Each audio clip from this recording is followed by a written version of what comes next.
Olá, eu sou Humberto Pinheiro. A Assembleia Entrevista de hoje fala com o deputado Alex Lima. Alex chega ao parlamento para cumprir o seu primeiro mandato. Oriundo dos quadros do PTN, Alex é presidente de uma importante comissão aqui do Parlamento Baiano, Comissão de Orçamento. Como é que o senhor promove e constrói esse milagre? Primeiro mandato, chega aqui e já é presidente dessa comissão importante. Deputado, o senhor acredita em isso que é, a sua competência, claro. Olá, Humberto. Olá, amigos da TV Assembleia. Humberto, isso foi uma construção dentro do bloco que a gente faz parte aqui na casa e onde os nossos colegas fomos indicados pela liderança da maioria para presidir essa, como bem você disse, essa importante comissão da casa. É um desafio muito grande chegar no primeiro mandato, eu que sou o deputado mais jovem dessa legislatura, mas eu acho que a gente tem o princípio básico do deputado, exercer o seu papel de fiscalizador. Fiscalizar as contas do Estado, fiscalizar os pedidos de empréstimo do governo. Enfim, a gente fazer, de fato, o papel para que a gente foi eleito, que é de fiscalizar, de conferir, de acompanhar as contas públicas. Eu acho que é um desafio muito grande, mas eu tenho estudado bastante para procurar honrar a escolha dos meus colegas. O senhor sabe que a gente, aliás, é o que a rua cobra, a verdade. É que o político, de uma forma geral, ele, na verdade, passe a exercer uma nova postura com relação ao exercício aqui no parlamento e nos espaços políticos pelo país afora de uma forma geral. O senhor pretende bater nessa tecla de que precisa inaugurar um novo tempo no parlamento, deputado? Não tenho dúvida. Eu sou fruto dessa importante clamor, digamos assim, das ruas, de uma renovação na política.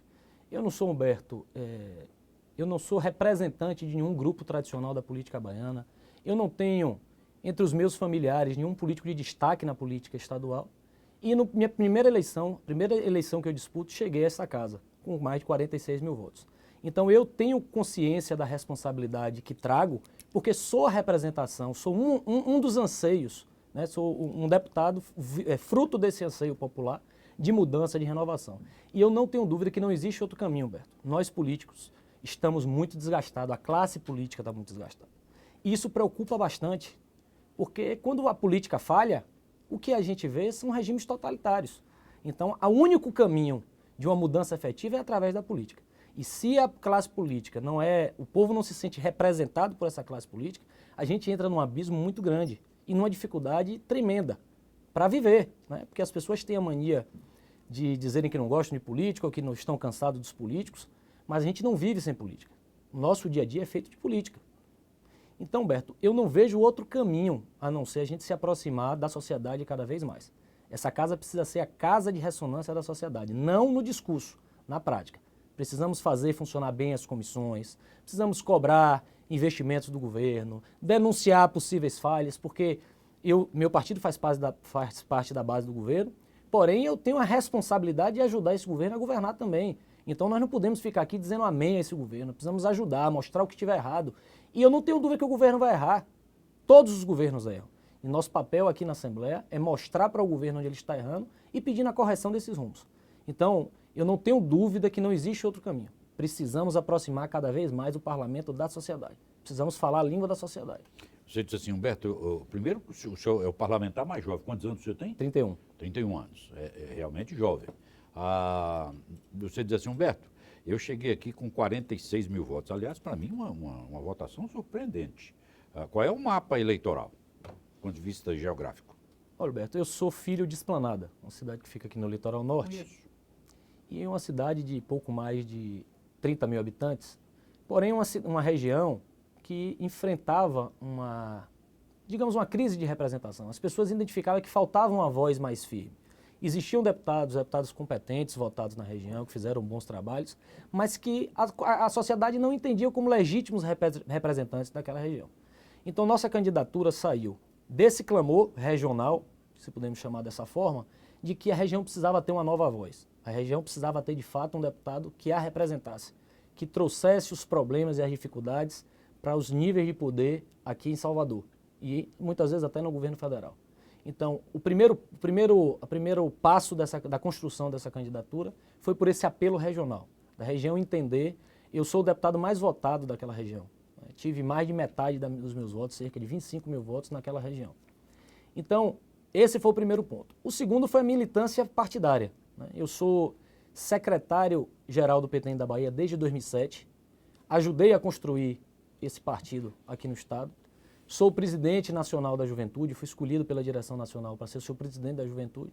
Então eu diria que o que me motivou a entrar nessa disputa, a disponibilizar meu nome para uma cadeira aqui na Assembleia foi justamente esses dois fatores, os dois principais fatores. O primeiro, a questão regional. A gente precisar, a região clamava por uma voz e isso eu pretendo fazer aqui na casa. E o segundo, essa experiência, essa militância partidária de organização do partido, de participar de outras eleições, da construção desse PTN, que chega hoje a 3 deputados estaduais aqui na Assembleia, um deputado federal e uma bancada de 5 vereadores na Câmara Municipal. Então esses dois fatores somados me colocaram, me despertaram em mim a vontade e o desejo de ser deputado estadual. O senhor é praticamente um deputado distrital. O senhor foi votado em quantos municípios, mais ou menos? Olha, a gente teve com votação política mesmo, a gente foi votado em 22 municípios, com trabalho político. Ali naquela região desplanada. Sobretudo ali. Fui votado também, então eu tenho voto em Nazaré das Farinhas, eu fui o deputado mais votado em Nazaré das Farinhas, eu sou o segundo deputado mais votado de Araci, na região do Cisal, eu fui votado até no Extremo Sul, eu fui votado até na região Oeste, que eu acho que é outra falha do sistema, mas isso a gente trata no outro momento, mas eu acho que é uma das questões fundamentais a gente fazer essa reforma política. A gente não pode estar fazendo campanha no estado com a dimensão da Bahia, sendo votado em 417 cidades, mas só para você ter uma ideia, eu tive voto, pelo menos um voto, em 251 cidades. É uma loucura. Na minha experiência, é uma loucura. A gente termina que as falhas a gente não consegue representar de fato como é nosso papel por conta dessa distorção aí da política. Então, ainda que passando de forma rápida, o senhor é a favor da reforma política, claro. O voto distrital misto, como é que o senhor está se posicionando com relação a esse tema? Eu acho que está mais do que claro que esse sistema esgotou. Aí já vinha dando provas de que havia um esgotamento. A cada eleição a gente vê a coisa piorar, novos escândalos surgirem. Então eu não vejo outro caminho para a política. Se a gente não fizer uma reforma política, e aí uma reforma, Humberto, que precisa ser discutida com a sociedade.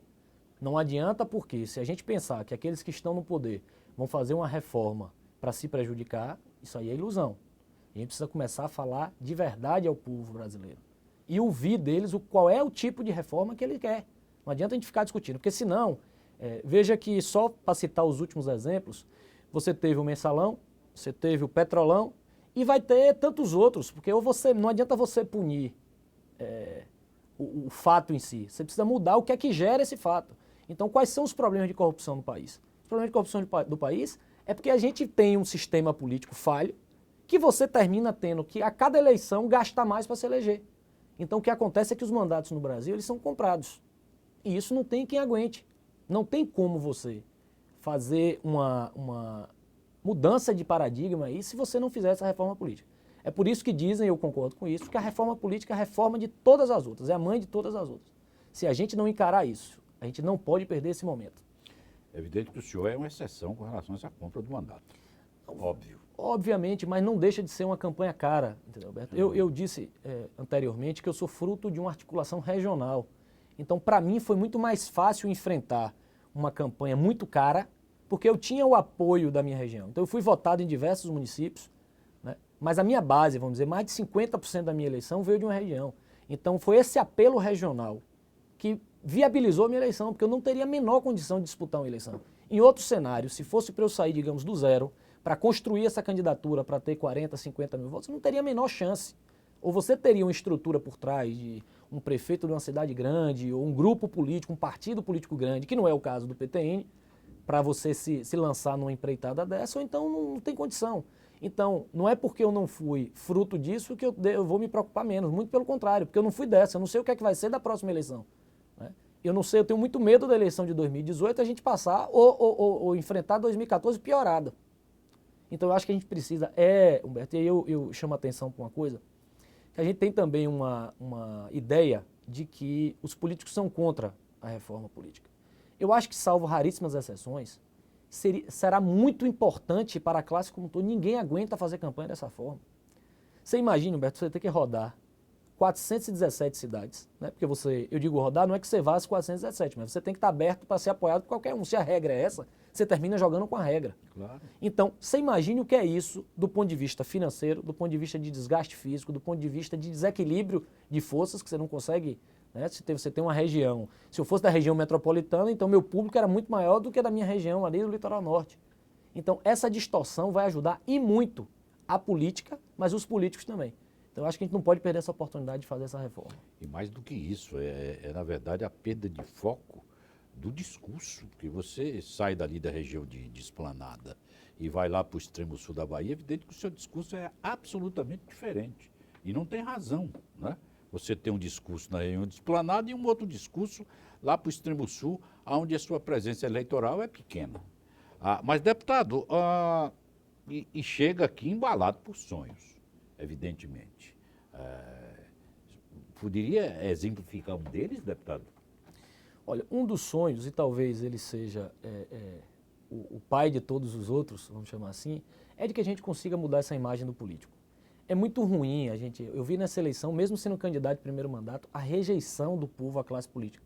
E não é Alex Lima, não é o governador Rui Costa, não, é a classe política como um todo. Então você chega no interior, o sujeito lhe olha como um bandido, mais um que veio ali para roubar o dinheiro dele, ou que veio ali pedir o voto e que nunca mais vai aparecer.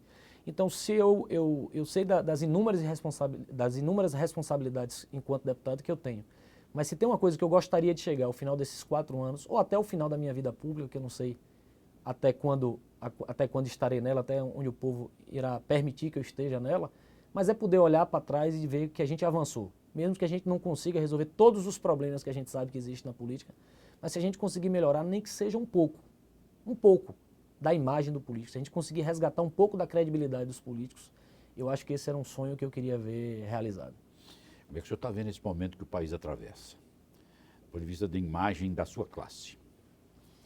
Péssimo, horrível. O país passa por uma crise, talvez a sua maior crise institucional. E olha que a gente já teve diversas crises, né? Só para a minha geração, uma coisa para pontuar, nós tivemos o impedimento de um presidente da República eleito pelo voto direto. Mas talvez a gente atingiu a pior crise institucional da sua história. E não tenha dúvida que o amadurecimento da nossa democracia é que tem ajudado a manter ainda essa estrutura que está aí. Então eu vejo com muita preocupação essa estabilidade. Não adianta, e eu não faço parte do Partido dos Trabalhadores, mas não adianta a gente simplificar o discurso, Humberto, de que isso não foi o PT que criou corrupção. Não foi Lula nem Dilma que criou a corrupção. Quando a gente fala em Petrobras e você vê os delatores falarem que o esquema da Petrobras vem desde a época de Fernando Henrique. E se a gente apertar um pouco mais, a gente vai ver que talvez desde a sua fundação a Petrobras vem sendo saqueada. Então eu volto a dizer, não adianta a gente pontuar e estar escolhendo. No Brasil a gente tem a mania de escolher aqueles que a gente vai crucificar. Então escolhe um ou dois aí, crucifica, não faz mais a discussão, passa por cima, joga poeira para embaixo do tapete e com 6 meses surge um novo escândalo com novas pessoas, com novos personagens. Então essa crise me preocupa, mas por outro lado eu vejo com muito otimismo, que é sinal que nossas instituições estão sólidas. Porque se numa crise dessa a gente consegue ainda manter essa democracia ativa de uma imprensa livre, cumprindo o seu papel, de um judiciário independente também cumprindo o seu papel, e de um legislativo forte, firme, apesar de todos os escândalos, de todas as denúncias. Então, da mesma forma que a gente tem uma preocupação com esse momento, a gente se sente muito otimista, porque só depende de nós. O clima está em nossas mãos, a gente fazer a mudança que o Brasil tanto precisa. Eu estou nessa casa já há alguns anos. O senhor chegou aqui agora como deputado, mas também já convive nesse ambiente por algum tempo. Deve, assim como eu, ter ouvido diversas vezes que essa casa tem um grave defeito de desvio, de função, se é que cabe a expressão, que é, na verdade, o parlamento não vota proposição, projetos do próprio deputado. É uma dificuldade enorme. Não vota.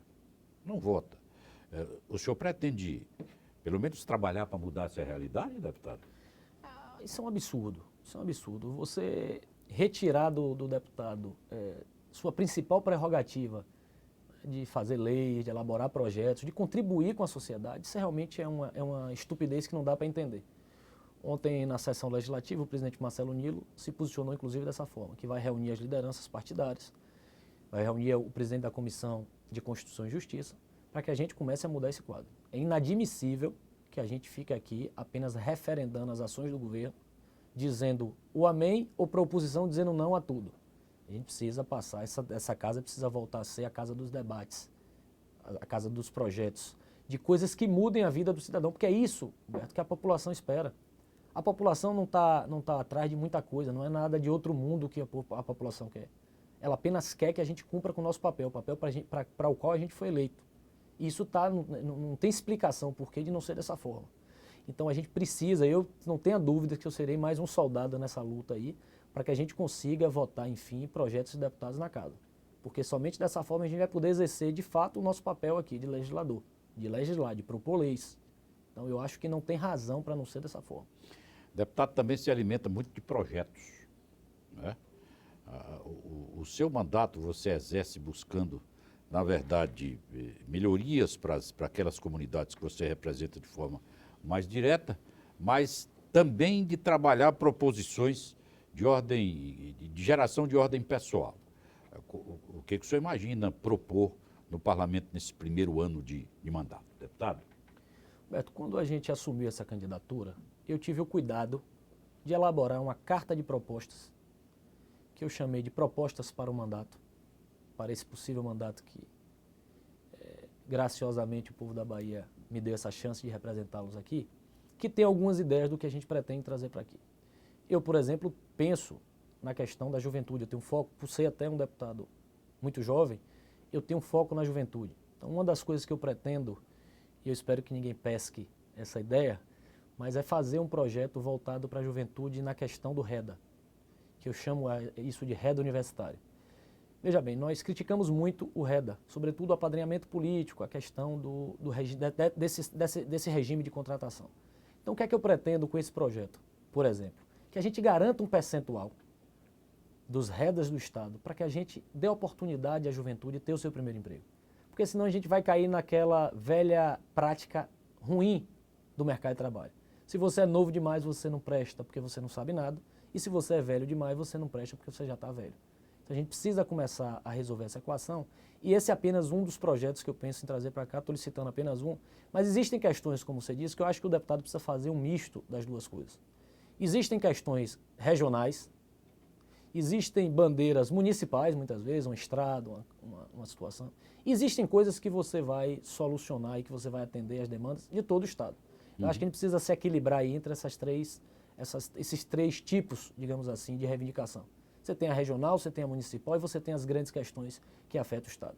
Uma delas, para ficar exemplificado também, é a questão do turismo. Eu defendo um turismo forte. A Bahia, por vocação natural, é um Estado que tem belíssimas praias, belíssimos pontos turísticos, e eu acho que a gente precisa potencializar isso. Precisamos olhar com um olhar mais cuidadoso e mais especial para o turismo da Bahia. Então esse é um dos assuntos que atinge o Estado todo, porque ele gera emprego, gera renda, e não apenas aqueles municípios que você pode, digamos, com destinos turísticos, mas todo o Estado vai aumentar a arrecadação, vai atuar na geração de emprego e renda. Então são grandes questões que a gente pretende trazer também aqui para cá. O senhor sentou aqui no off comigo, você disse assim, Humberto, o meu foco aqui, eu vou trabalhar essa questão do turismo com toda a força. Então deixa eu lhe dar um aviso.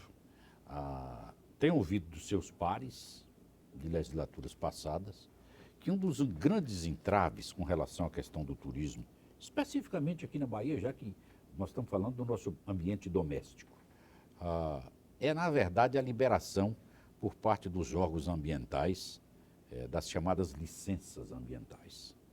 Os REI, a RIMA, enfim. A demora com relação a essas liberações acabam desestimulando uma série de investimentos na área turística. Pretende, com o frescor da idade, mudar essa realidade, deputado? Essa é uma ideia completamente equivocada dos órgãos ambientais. O que destrói o meio ambiente, e eu não estou aqui, Humberto, para defender nenhum tipo de grupo empresarial, nem quero que degrade o meio ambiente, de maneira nenhuma, sou um defensor dele, mas é uma ideia completamente equivocada. Esses grandes empreendimentos turísticos é que vão fazer de fato a preservação do meio ambiente. Porque imagine você que o sujeito que vai para um resort desse no litoral norte, por exemplo, será que ele quer ver a praia suja? Será que ele quer ver a praia imunda, sem condição dele tomar um banho, dele levar sua família. Não. Então, os grandes grupos econômicos empresariais do setor de turismo, ele precisa cuidar e preservar o meio ambiente, porque ele sabe que é a fonte principal de atração de consumidores, vamos chamar assim, de consumidores. Então, eu tenho consciência disso, mesmo antes de chegar a essa casa, eu já ouvia segmentos empresariais, tem diversos lá na nossa região, empreendimentos que estão emperrados pelos órgãos ambientais, e eu quero levantar essa voz em defesa desses empreendimentos, né? Logicamente que você não vai pedir que nada seja feito na contramão da lei ou que seja feito de forma irregular. Mas eu acho que é uma ideia, um princípio equivocado dos órgãos ambientais de que essa instalação de novos hotéis, novas redes hoteleiras, por exemplo, vem danificar o meio ambiente. Eu acho que o que prejudica o meio ambiente é a falta de cuidado, é a falta de informação, é muitas vezes a miséria, porque o sujeito que não tem onde construir a sua casa, você nunca viu em canto nenhum desse estado um resort instalado dentro do mangue. Mas eu posso lhe enumerar aqui diversas comunidades de pessoas que não têm condição a ter sua moradia e que fizeram seus barracos dentro do mangue praticamente. Então, de maneira nenhuma, eu não estou... Isso é um outro problema do Estado que precisa enfrentar, que é a questão da moradia, mas eu só estou exemplificando que não são os empreendimentos que degradam o meio ambiente, porque eles precisam do meio ambiente bem cuidado, bem conservado, para que eles possam atrair o seu público-alvo. Eu acho que é um equívoco dos órgãos ambientais. Ainda com relação com foco no turismo, deputado, como é que o senhor vê a questão da ponte Salvador-Itaparica sob o ângulo de que nós não temos recursos, que os recursos estão difíceis e que ainda assim o governo trabalha na expectativa e no caminho da construção desse importante equipamento, sobretudo para a questão turística, com foco no espelho econômico. Como é que o senhor vê essa obra? É uma obra de uma importância do ponto de vista turístico, do ponto de vista político, importantíssima. Eu sou entusiasta dessa ponte. Torço para que ela aconteça e aconteça com a maior brevidade possível. O que a gente tem ouvido, e eu não posso lhe afirmar porque eu não tenho acesso aos números, é de que o projeto é economicamente inviável. Mas aí eu queria chamar a atenção porque a gente também não pode, o Estado não pode apenas fazer, não é o objetivo do Estado fazer nada para que tenha lucro, né? Então tem a questão social, tem a questão de desenvolvimento daquela região, que é importantíssimo, é um clamor muito grande daquela região. Porque você veja, Humberto, que você pula justamente a ilha de Itaparica, né?